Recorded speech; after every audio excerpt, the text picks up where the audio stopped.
ازيكم يا جماعه في قناه شندو. يعني نتكلم النهارده بقى ايه على اخبار الاهلي، ونتكلم برضو عن مباراه امبارح بتاعه الاهلي وشباب البلوزداد، المباراه الجميله اللي اتالق فيها النادي الاهلي 6-1. طبعا انا اتكلمت امبارح عن المباراه والله وحللتها. كان فيديو 10 دقايق بس نزلتها في القناه القديمه بتاعتي، اسمها قناه محمد شبرون. انا اسمي محمد كرم شبرون والشهير بشندو.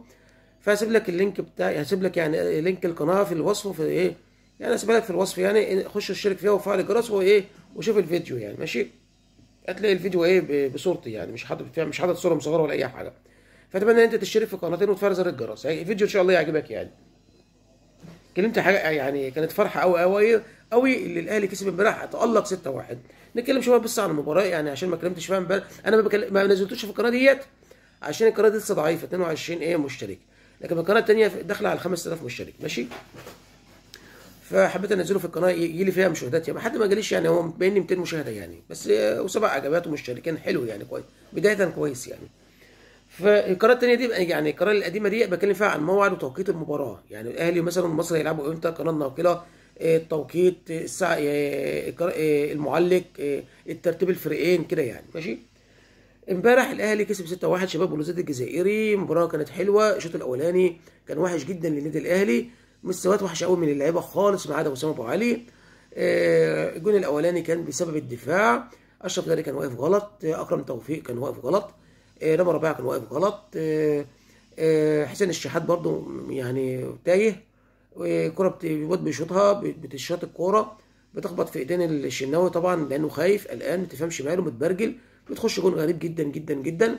في الاخر خلاص لما يخش الجون تلاقي ايه، خالد عبد الفتاح ماشي يتمخطر، ماشي يتمخطر. إيه يا عم خالد، يا تظبط نفسك يا خالد تبقى مستواك حلو، يا ما تمشي من النادي الاهلي. ده الجون الاولاني. والجون اساسا خطا من مين؟ من حسين الشحات. اكرم توفيق اداله الكوره من في نص الملعب، لازم يتحنكش ويتمنكش ويترقص، راحت الكوره مقطوعه منه على طول، راحت مقطوعه منه وارتدت بجول. فحسين الشحات كان الشوط الاولاني وحش جدا جدا جدا. بعد كده في الدقيقه 48 في الوقت بدل الضايع من الشوط الاولاني، وسام ابو علي بيجيب الجون الاولاني للاهلي، جون جميل جدا جدا جدا. وحسين الشحات اداله الكوره بس عطاها له، يعني ما راحتلوش، هي ده خبطت في يعني قلشت من المدافع بتاع شباب بلوزداد، راحت حلوه قوي، يعني رزقه لوسام ابو علي. الكره دي لو كانت لكهربا كانت الكره كهربا، كان ممكن عمل شقلباظات وقوم ايه ترك، يقوم متبرجل كده اهو، تقوم واقع عامل زي المره، الله يهديني يعني الله يسامحه. فاهم انت طبعا اللي عمله كهربا امبارح ده حاجه زباله، اللي هو انت لسه هنتكلم دلوقتي، اللي انت يعني مع الجماهير يعني، هنتكلم دلوقتي في كل حاجه. فحتى وسام ابو علي حلو قوي، جون جميل قوي قوي، عجبني الجون ده قوي قوي. بعد كده بنخش في الشوط الثاني، بيطلع خالد عبد الفتاح كان وحش جدا مع السلامه، وبينزل امام عاشور في نص الملعب، وبعد كده ايه اكرم توفيق بيرجع مكان خالد عبد الفتاح. طبعا رضا سليم اتصاب وبينزل مكانه بيرسي تاو، ده كان في الشوط الاولاني في اصابه رضا سليم يعني. طبعا المفروض رضا سليم يلعب مكان حسين الشحات، يعني مكان بيرسي تاو يعني، ومكان بيرسي تاو طاهر محمد طاهر، لكن حسين الشحات يلعب في مكانه عادي الناحيه الثانيه ماشي، ده المفروض يعني. لكن ما اعرفش انا مارسيل كل شويه بدل بالاثنين، ده شويه هنا وده شويه هنا، يبدل بالاثنين، لا لا يعني يلعب كل حد في مكانه. بعد كده الجون الثاني بيجي، جون جميل جدا، كان فاول، كان الامام عاشور كان طبعا، امام عاشور نزل الشوط الثاني غير المباراه بقى متالق يعني. فاول لعبه حلو قوي وسام ابو علي، ما اقدرش اعمل معاها الحارس بتاع شباب بلوزداد. بعد كده الجون الثالث، قبل الجون الثالث كان وسام ابو علي ادى كعبه حلوه قوي قوي قوي لحسين الشحات، حسين الشحات راح شايطها شوطه بيصدها للحارس وبيتالق. بعد كده بيجي له تاني حسين الشحات بشوطه برضه بيتالق حسين الشحات. بعد كده بيجي الجون الثالث، عمرو السولية بيضغط على مدافع شباب بلوزداد وبيديها لوسام ابو علي بشوطه حلوه قوي بس بيتالق الحارس وبيصدها، تروح لحسين الشحات بيحطها من بين رجليه. بعد كده الجون الرابع امام عاشور بيدي كوره حلوه قوي ل وسام ابو علي، وسام ابو علي على طول بيشوط على طول، كوره عارفه طريقها جون، الجون الرابع. بعد كده بيحصل تبديلات، كريم الدبيس بينزل بيدي كوره حلوه قوي قوي قوي لبيرسي تاو، ذكي، لاعب ذكي، لاعب ذكي، انا صعبان عليه. لا طبعا في ماتش باتشوكا كان بيعيط لما حصل تبديل بينه وبين، يعني فاهم انت، عمر كمال جه مكان اشرف بتاع يحيى عطية الله، ونزل بان خالد عبد الفتاح، مش متذكر قوي يعني. فيعني تبديلات غريبه، كان عامل كده حاجات غريبه كده كولر، يعني ما تفهمش انت ايه اللي بيعمله ده. فشوف انت كريم الدبيس لما نزل عمل اسيست حلو قوي قوي لبيرسي تاو، بيرسي تاو حطها في الجون شوطه حلوه. بعد كده امام عاشور بيرسي تاو اداله رفعه عرضيه جميله جدا جدا جدا من الدفاع ليه، اخدها استلمها وانطلق وحطها جون جميل جدا جدا جدا لامام عاشور، وتخلص المباراه 6-1. وطبعا كل الزملكاويه كانوا متضايقين. طبعا انا يعني في الفيديو اللي حكيت لك على كل حاجه في الفيديو اللي انا عملته امبارح في القناه القديمه. طبعا يعني انا بقول لك يعني ليا اصحاب وكذا اللي شمتان والحاجات دي كلها، بس انا ايه يعني رديت كويس يعني. له اللي بلع ومش عارف الحاجات دي كلها بالشفا يلا، بس عشان هم يعني في ناس وحشه قوي يعني يا جماعه، زملكاويه وحشين قوي يعني. فالواحد كان يعني في اللي مكفيه لما جون الاهلي كان مغلوب 1-0، ادينا ايه بقت سيرتكم على مصر كلها، على العالم كله. ما بيفكركش بحاجه يا حبيبي دي. خالد بيبو 4 اهداف، رضا شحاته الهدف الاولاني، وابراهيم سعيد الهدف الثاني. بالشفا يا حبيبي. 6-1 بيبو بشيل بيبو الجول. بالشفا. اول حاجه اكلمك عن اخبار النادي الاهلي. محمود الخطيب، وطبعا يعني محمود الخطيب يعني هو مش عايز يزعل محمود كهربا، لان محمود كهربا خلاص كده ايه يعني، قول له مع السلامه مع النادي الاهلي خلاص كده. اللي عمله محمود كهربا امبارح ده يعني حاجه صعبه مع الجماهير والحاجات دي كلها. الجماهير احنا اقول لك على حاجه، لو انت اتفرجت على الفيديو بتاعي على القناه القديمه، انا هحاول احط لك اسفل الفيديو، لان ما اعرفش ده يجوز ولا مش هيجوز بقى، يعني مش عارف شروط اليوتيوب قوي يعني مش ده يجوز، لسه هشوف اسال واحطها لك، لو يجوز احطه لك. بس ورب الكعبه لو شفتني انا يعني ممكن يجي لي، امي بتقول لي انت ممكن يجي لك السكر وممكن يجي لك القلب وممكن تنهار، ما ينفعش كده يا محمد. والله بتقعد تعيط لي، بتصعب يعني انا بصعب، يعني بتقول لي انت بتصعب عليا. مش كده يا محمد، مش كل كده يا محمد، هتموت يا ابني. وهنا الجيران بيتهبلوا مني، فاحنا اللي دمنا بيتحرق، واحنا اللي بنتعصب، واحنا ساعات بنعيط لما نتغلب. انا افتكر يعني انا دلوقتي انا هادي دلوقتي، وانا صغير كنت بعيط لما الاهلي بيدوا حاجات، احنا اللي دمنا بيتحرق، احنا اللي بنتخانق. الكوره دي بتفرحنا، احنا فينا مشاكل الدنيا، الشغل والحياه والحاجات دي كلها، فالكوره دي بتفرحنا، الكوره دي حياتنا، فده فريق المفضل. فاهم حاجه الجمهور امبارح ما شتمكش، الجمهور امبارح ما شتمكش ولا قال لك بامك ولا ابوك، ولو الجمهور شتمك يا عم استحمل، ادي في الملعب، اثبت نفسك. انت شفت لما انت كسبت 6-1 شجعناك وحبيناك ونسينا الماضي ونسينا باتشوكا وكانت حياه حلوه. تزعلنا كهربا انت والكابتن محمد رمضان مدير الكره، مش عايزين تروحوا تشجعوا الجمهور؟ الله يعني مثلا محمد الشناوي اعتذر، الحارس المرمى بتاعت النادي الاهلي، لما كان غلط الماتش اللي فات قال لك والله ما كان قصدي، ده واحد شتمنا ومش عارف ايه، ومحدش دخل عليه الكلام دوت. انت طبعا عارف القصه، فاهم انت؟ بس اعتذر، في ناس تقبلت، في ناس انا تقبلت والله. بس النهارده الشناوي برضه الشتم والحاجات دي كلها مش هتمشي بامه ما ابوه، ده هو باين اتقال له ايه يعني، خد يا شناوي ما تعيش الدور، خد كهربا وغور، بس وغوروا الاثنين يا عم. ما فيش حد، ما احنا مش زي الزمالك، احنا النادي الاهلي ما بيفرقش معانا العيب، تحترمنا يا عم الحاجه، احنا الجمهور تحترمنا. بس كهربا الشناوي كان عايز يروح يشجع الجمهور ويتاسفوا له الحاجات دي كلها ورفع لهم ايديه والحاجات دي كلها، تشكر يا شناوي. لكن اللي محمود الكهربا ده عمله ده اكبر غلطه. ومحمود الخطيب بيقول لك مشاكله كتير، وقع مع اللعيبه ومع مدير الكوره ومع المدرب، مشاكله كتير.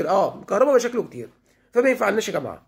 وما عادش عايز حد من الزمالك. حتى برضه قال لك امام عاشور لما ظبطش نفسه، يعني ما ينفعش الاسطوري او اللي هو اللي هي الاسطوري اللي نزلها دي، لا عاشور عاشور عاشور عاشور في فيلم الناصر دي، عشان الزملكاويه والحاجات دي كلها. يا عم شيل الزمالك من دماغك، مالكش دعوه، هو انت من الجمهور، انت لعيب مالكش دعوه بالزمالك، الملعب مالكش دعوه بالزمالك خالص يا عم.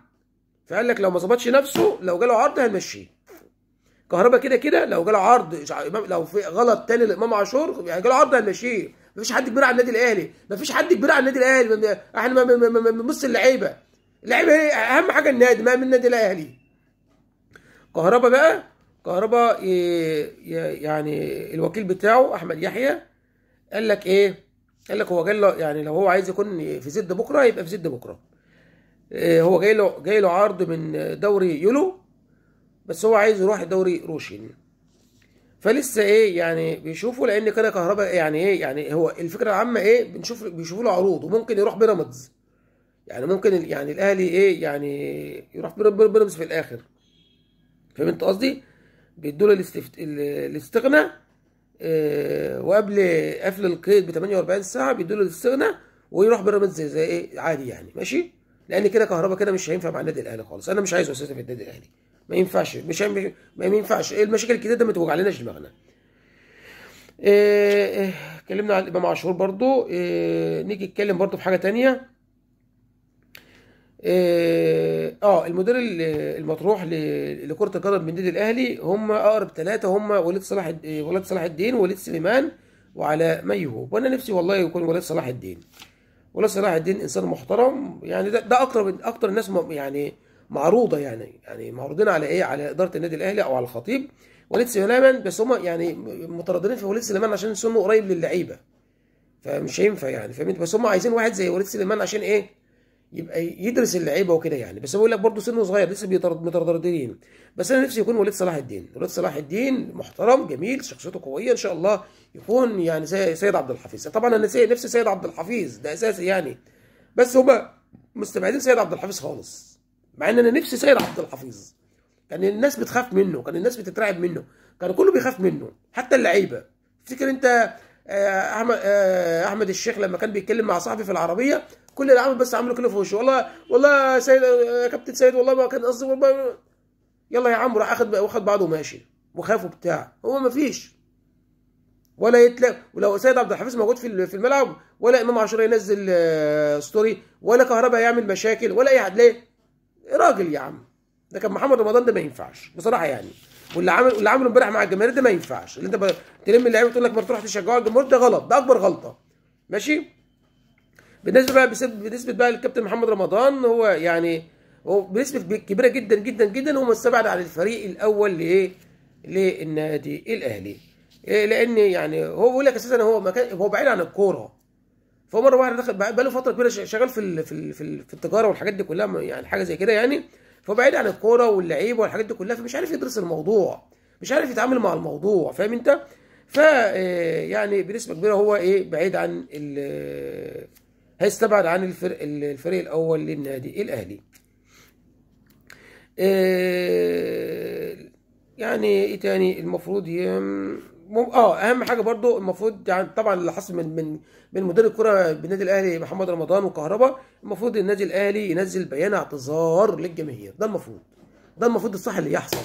لازم بيان اعتذار للجماهير. اما بخصوص الراحلين عن النادي الاهلي لسه برضو يعني لسه هنشوف. بس يعني كريم نيدفيد جاي له عرض من المصري، وطبعا الاداره مش عايزه يعني تتعامل مع المصري. بس الخطيب قال لك كريم نيدفيد انسان راجل محترم، ما عملش مشاكل، انسان محترم جدا، انسان كذا. هو من ناحيه اخلاق هو اخلاق يا جماعه، بس اداء في الملعب مش حلو. بس علي ماهر بيقول لك اللي هو لعيب حلو، وانا عايزه معايا في المصري. فبنسبه كبيره ممكن تلاقي كريم نيدفيد من الراحلين من النادي الاهلي ويروح المصري. بس لسه يعني بيشوفوا القرار مع مارسيل كولر، لسه القرار ما اخدش. طبعا النادي الاهلي هيلعب يوم الخميس السنه. اجيب لك بالتفاصيل ما اعتقد يوم الخميس يوم 19 ثانيه واحده كده الساعه 8 ما اعتقد. انا كاتب في الكراسه الثانيه معلش يا جماعه. هيلعب المصري البورسعيدي يوم الخميس. ثانيه واحده يا جماعه انا اسف. بس يوم الخميس 26/12/2024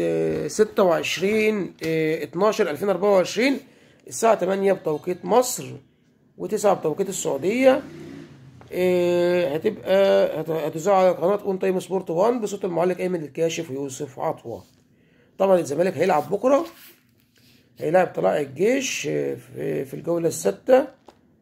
هيلعب الساعة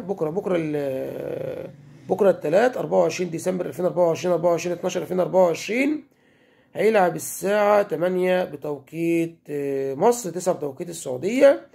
هتذاع بقناة اون تايم سبورت 1 بصوت المعلق محمد الشاذلي. ان شاء الله الاهلي يكسب ويتصدر الدوري، وان شاء الله الزمالك يتغلب، وان شاء الله ما تزعلوش مني يا زملكاويه يهبط للدرجة الثانية. ما علينا. ده كان يعني فيديو سريع عن احداث المباراة واخبار الاهلي يعني القريبة. ولو انت بقى عجبك المحتوى بتاعي يا ريت تشترك في القناه وتفعل زر الجرس عشان يوصلك كل جديد بنزله، وتشترك في القناه القديمه عشان خاطري يعني. اشتركوا يا جماعه، اللي يشوف الفيديو اشترك يا جماعه، شجعني. نفسي اوصل يعني في نسبه اسبوع اكون عندي مثلا ايه 1000 مشترك، يعني ايه يعني نظبط القناه ونكبرها يعني. ماشي. كان معكم من قناه شاندو، والسلام عليكم ورحمه الله وبركاته. سلام.